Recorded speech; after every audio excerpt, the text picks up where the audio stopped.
Livro de Lúcius, Jornada dos Anjos, romance psicografado pela médium Sandra Carneiro, capítulo 35. Depois da morte de Jean Hus, foi a vez de Jerônimo de Praga, seu discípulo, enfrentar idêntico destino.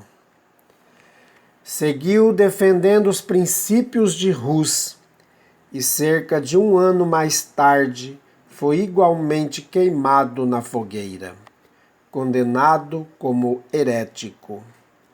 Estava fincado na história um dos importantes marcos no combate ao poder abusivo da Igreja Romana, que a partir daquele momento e durante quase um século enfrentaria focos de reformadores em diversas regiões, os quais eram emudecidos pela violência da Inquisição. As fogueiras crepitavam por toda parte, tirando a vida daqueles que ousavam reagir à maneira como a Igreja conduzia as questões espirituais. Mesmo assim, crescia gradativamente o número dos oponentes. As lutas prosseguiam e pouco a pouco aqueles que eram chamados de reformadores ganhavam força.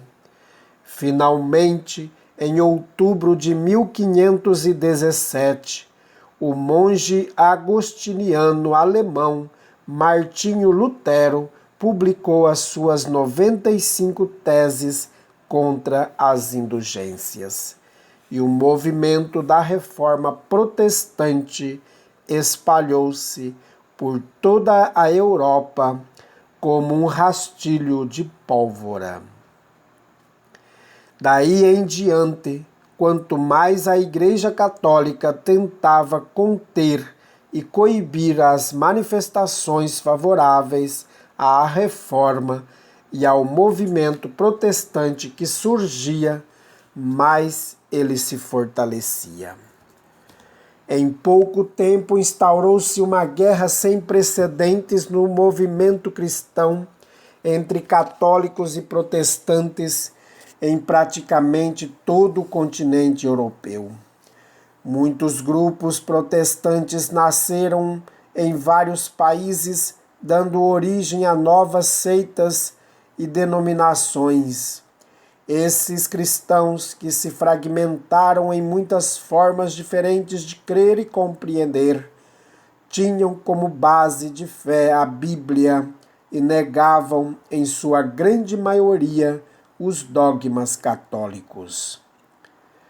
Mesmo sem admitir, a Igreja Católica Romana perdia o poder absoluto e isso deixava descontrolados os seus altos níveis hierárquicos, especialmente o Papa e seus principais assessores. Não aceitavam o movimento nascente e desejavam calar seus adeptos a qualquer custo. Os interesses continuavam a determinar as decisões de reis e monarcas. Muitos reis que detestavam o poder da Igreja logo passaram a adotar o protestantismo como religião oficial, fazendo nele interferências que melhor o adequassem às suas necessidades pessoais. Na verdadeira guerra que se deflagrou entre os cristãos católicos e protestantes, mais tarde denominada Contra-Reforma, os últimos passaram a ser incansavelmente perseguidos. Sob a pressão e os ataques que sofriam, muitos perdiam a vida, levando grandes grupos a deixarem a terra natal em busca de paz. Assim, muitas caravanas de quakers, shakers, puritanos, dentre outros, deixavam a Europa e partiam para o continente recém-descoberto. começava a colonização material e espiritual da nação que se tornaria os Estados Unidos da América do Norte. Nos bastidores daquela guerra entre os cristãos estavam falanges de espíritos renitentes do mal que insistiam em opor-se a Deus e a Jesus, comprometidos em impedir o progresso da terra. Autênticos inimigos do bem agiam de forma muito organizada, buscando sufocar todas as manifestações da verdade. Tinham os homens sob controle por meio dos líderes da Igreja Católica Romana, que muitas vezes sem consciência os serviam.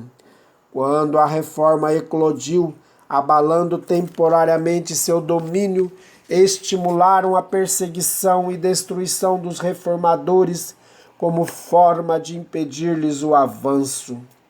Esses espíritos, tramando contra o avanço do bem e da luz, reuniram-se em conselho para avaliar o caminho a trilhar. Extremamente organizados e agindo de modo estratégico e inteligente, discutiam sobre como recuperar o terreno perdido.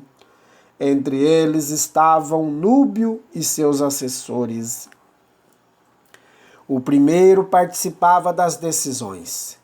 Depois de ponderarem a situação e os riscos que ela envolvia para seus interesses de controle sobre a humanidade, um deles comentou: algumas das ideias aqui cogitadas são válidas, mas creio que terão resultado passageiro.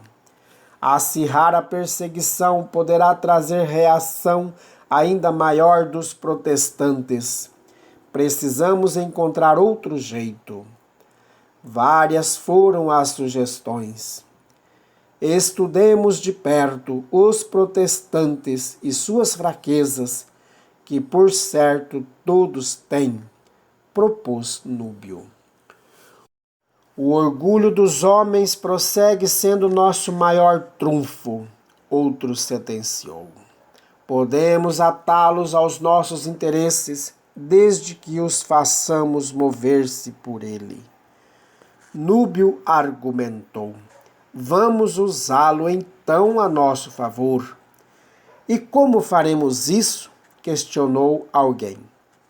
Depois de curto silêncio, Núbio abriu largo sorriso e falou irônico: esses protestantes, nos anseio de mudar o que vem de errado na igreja, apegam-se à Bíblia, não é mesmo?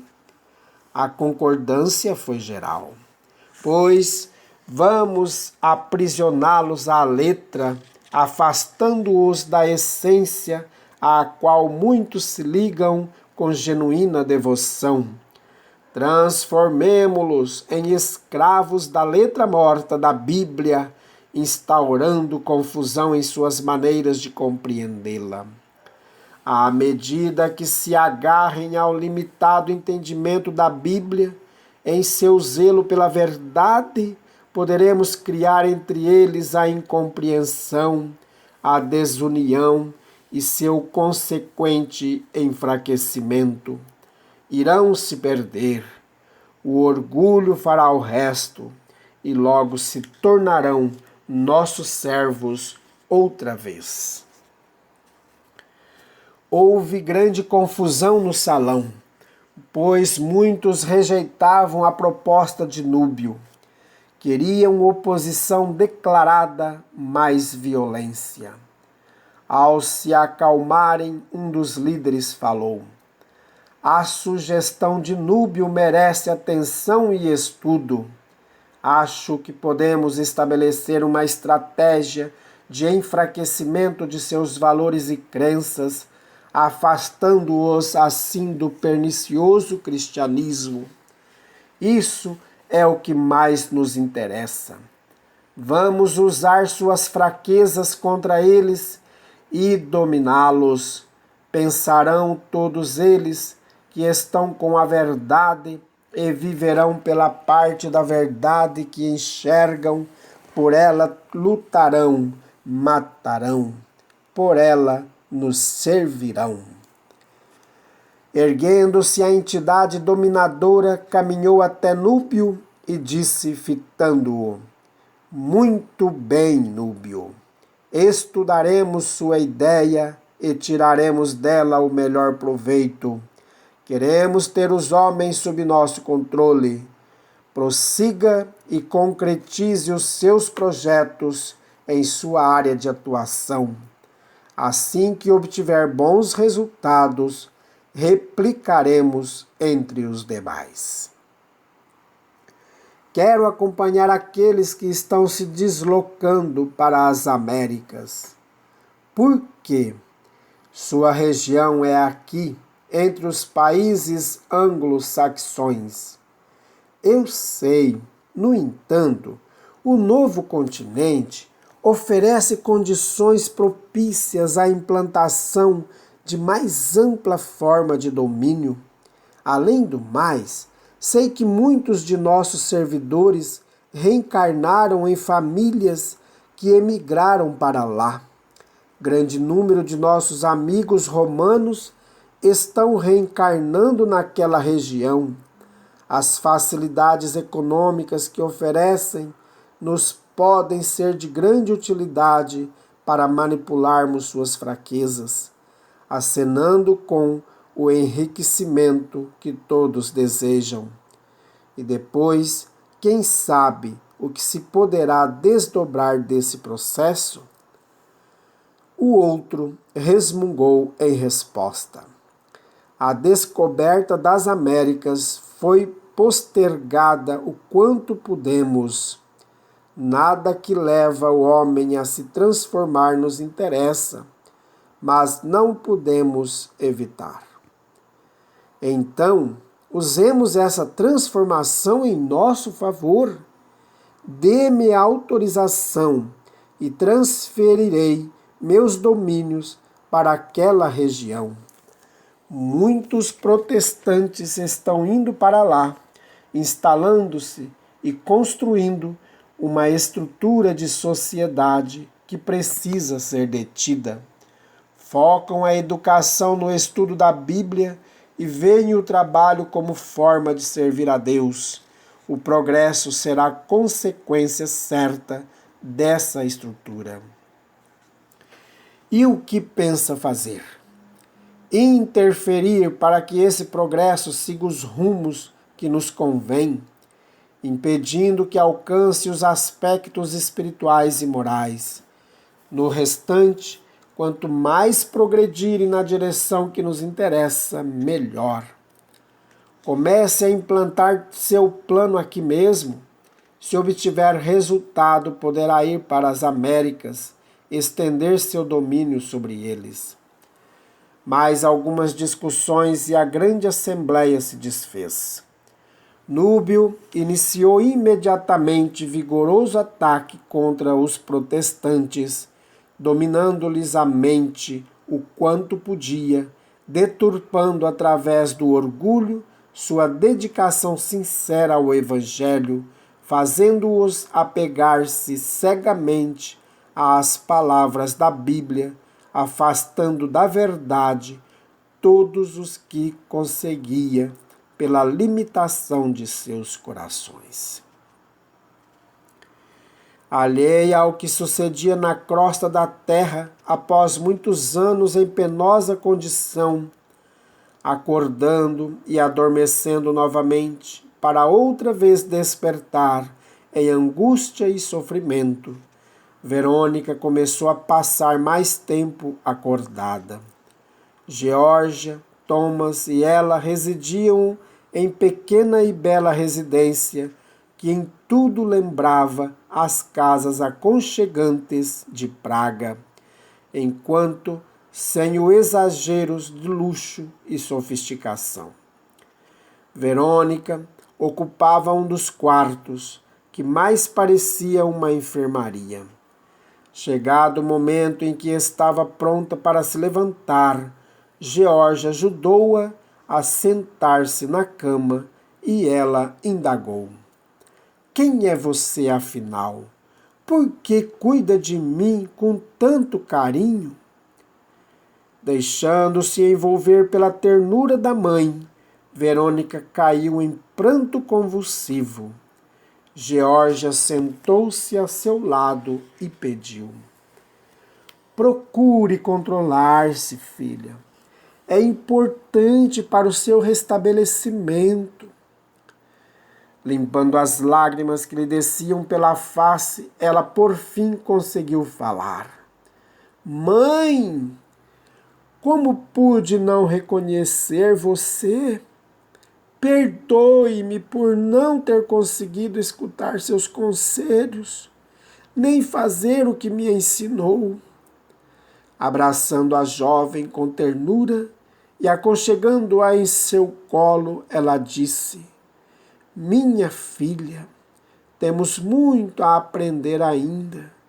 Você precisa ficar forte para poder entender melhor tudo o que se passou. Mais calma, a jovem olhou em volta e perguntou: afinal, que lugar é este? Aproveitando a boa disposição da filha, Geórgia convidou: quer dar um passeio? Acho que já está forte o suficiente para sair dessa cama. Eu gostaria muito, mas e se Boris me encontrar? Vai prender-me de novo. Sorrindo, Geórgia a tranquilizou. Não se preocupe, ele não pode encontrá-la por hora. Você me escondeu. Ela parou e, fitando a mãe, falou séria. O que está acontecendo? Você não pode estar aqui falando comigo. Você morreu. Oferecendo o braço para que ela se erguesse, a mãe respondeu: venha, apoie-se em mim. Vamos caminhar pelos lindos jardins deste parque. O ar puro lhe fará bem e eu explicarei tudo. Verônica obedeceu e, amparada pela mãe, colocou-se em pé pela primeira vez em muito tempo. Saíram e encontraram Thomas, que, atento ao que se passava, as aguardava na sala. A princípio, a jovem não reconheceu o pai, para logo em seguida abrir largo sorriso e atirar-se em seus braços, soluçando. Pai, como senti sua falta! Perdoe-me, por favor, pelo que fiz a você. Afagando seus cabelos, o pai lamentou. Você só prejudicou a si mesma. Todavia, graças à misericórdia de Deus, terá possibilidade de prosseguir sua jornada quando estiver mais fortalecida.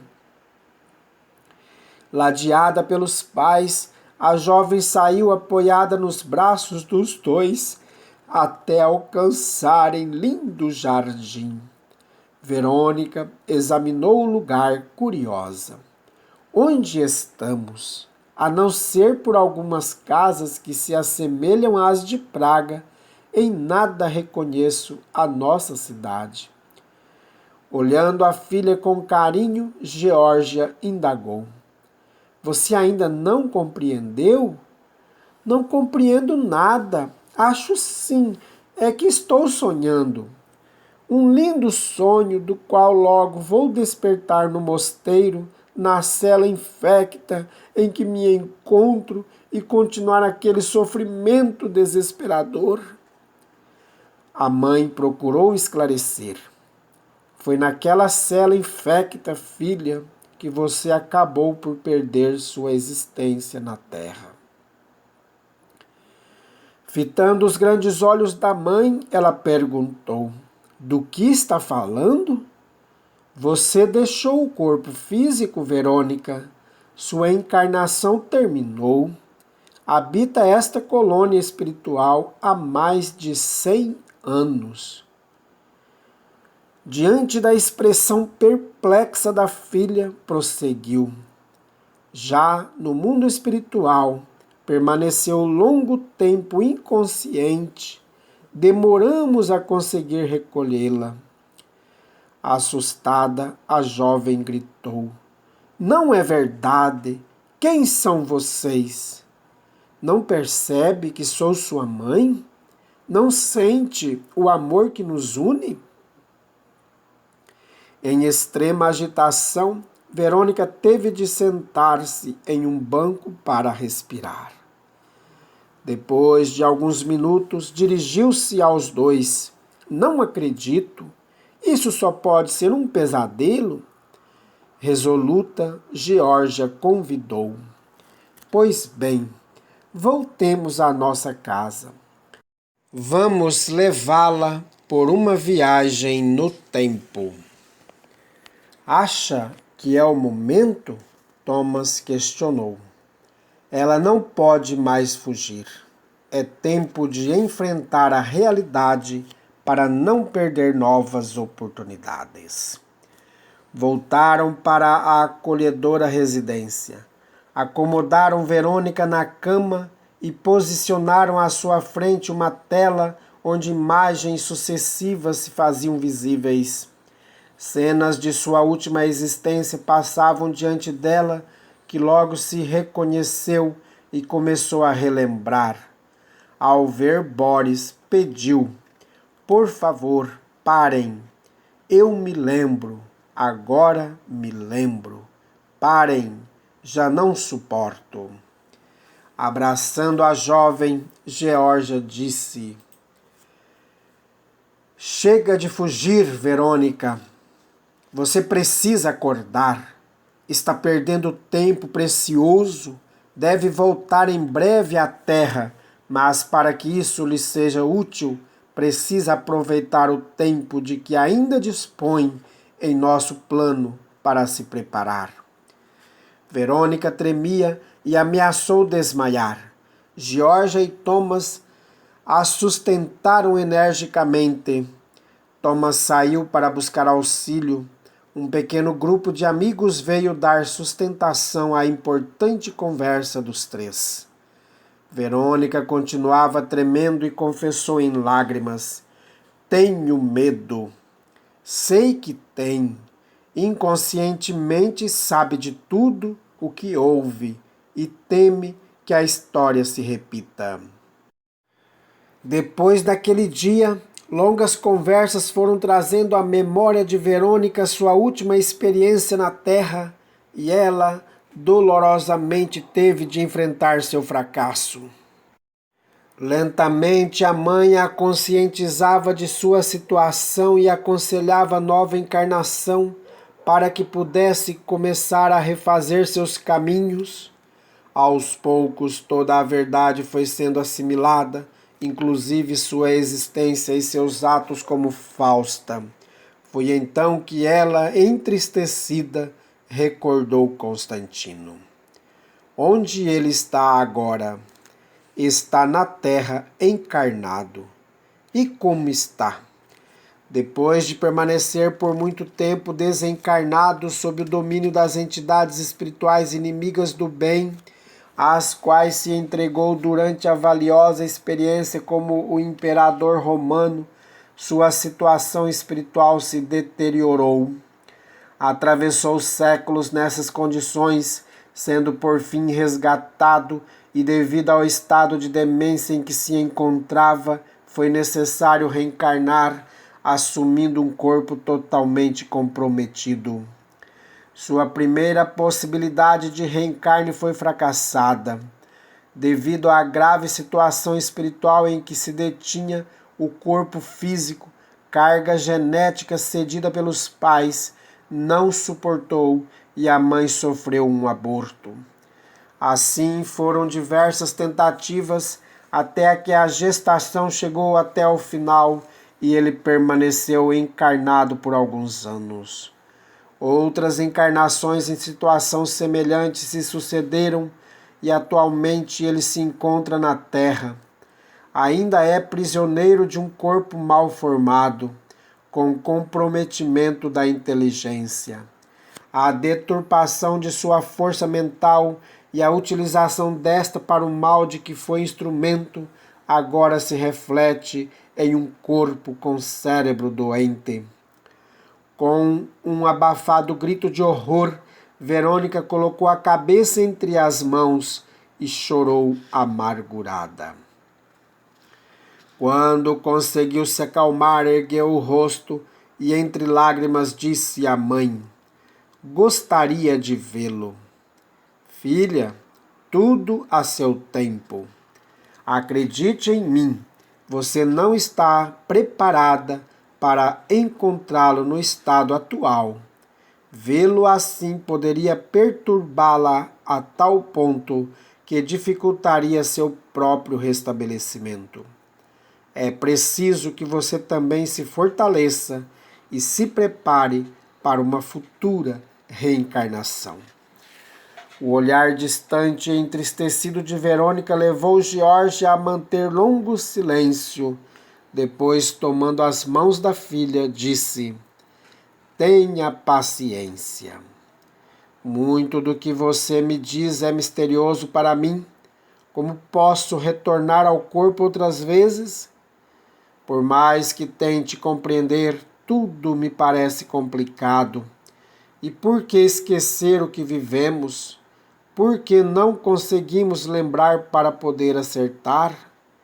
Nosso passado é por demais delituoso. As lembranças mais nos atrapalhariam do que ajudariam. Não obstante, trazemos de forma inconsciente aquilo que devemos realmente recordar." Georgia fez rápida pausa e prosseguiu: "Temos um anjo da guarda ao nosso lado para cuidar de nós e nos lembrar de tudo que é essencial. Mas precisamos deixar que ele o faça. Precisamos confiar em Deus e ser submissos aos seus desígnios."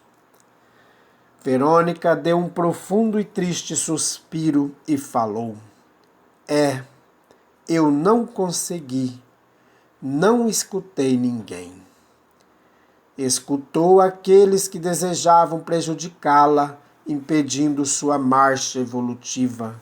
Deixou seus defeitos a dominarem e não o inverso, como deveria ter feito. E agora, o que será de mim? Aproveite o tempo aqui na colônia. Dedique-se a aprender e a servir seus semelhantes, trabalhando assim seus defeitos. Fortaleça sua fé e volte à terra com a firme disposição de sair vitoriosa da próxima experiência. E se não for capaz, se não escutar outra vez o que todos já tentaram me dizer, vamos providenciar uma encarnação na qual você será portadora de ostensiva mediunidade.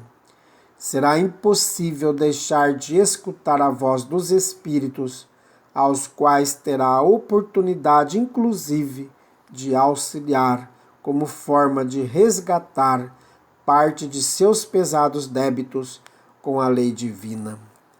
E será auxiliada de perto por Thomas, que voltará à terra com você. Fixando o olhar triste na mãe, ela indagou: "E você?" "Ficarei neste plano, amparando-os enquanto estiver ao meu alcance." Verônica abraçou a mãe demoradamente e então perguntou: "Quanto tempo ainda tenho aqui?" "Dispõe de tempo suficiente. Aproveite e se prepare o melhor que puder. Será importante que você e Thomas recebam Constantino como filho. Afinal, também entre eles existe antiga ligação." "Sim, Thomas foi o mais fiel amigo que Constantino teve. Lembro-me bem de seu rosto. Seu nome era Marco." "Isso. Agora você precisa adquirir condições para acolher como filho aquele a quem é tão ligada, para amá-lo e ampará-lo, com renúncia e abnegação, aprimorando seus próprios valores morais. Não será tarefa fácil, mas poderá contribuir muito para seu desenvolvimento espiritual. E ele estará melhor do que hoje, possivelmente um pouco melhor. Será que terei a capacidade de me dedicar a ele? Terá de vencer seu egoísmo, seu orgulho e aprender a amar. Thomas estará ao seu lado, colaborando para seu êxito.